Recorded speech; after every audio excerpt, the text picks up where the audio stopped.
সাথে ও সেটাকে বিয়ের মণ্ডপ অব্দি টেনে নিয়ে গিয়েছিল। কেন? কারণ ওখানে তুমি ছিলে। সবাই ওকে ভালো কেন বলে জানো? কারণ ওর আসল রূপটা কেউ জানে না। রাহুল রাহির উপর রাগ দেখিয়ে বাইরে চলে আসে, কিন্তু বারবার স্মৃতিতে রাহিকেই দেখতে পাচ্ছে রাহুল। সেই সময় তিতলি পেছনে এসে বলে, রাহুল তোমার আর আমার মনের একই অবস্থা।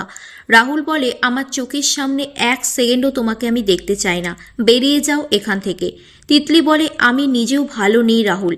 আজ সব সত্যিগুলো এক এক করে চোখের সামনে এসেছে।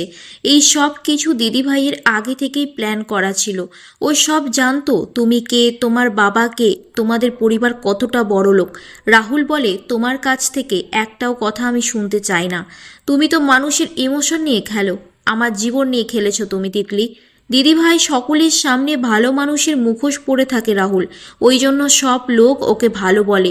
দেখো রাহুল, আমরা দুজনেই ওর ফাঁদে পড়েছিলাম, ওর ষড়যন্ত্রের ফাঁদে পড়েছি। আমাদের কাছে এখনো সময় আছে রাহুল, আমরা আবার এক হয়ে যাই। আমাকে প্লিজ ক্ষমা করে দাও রাহুল।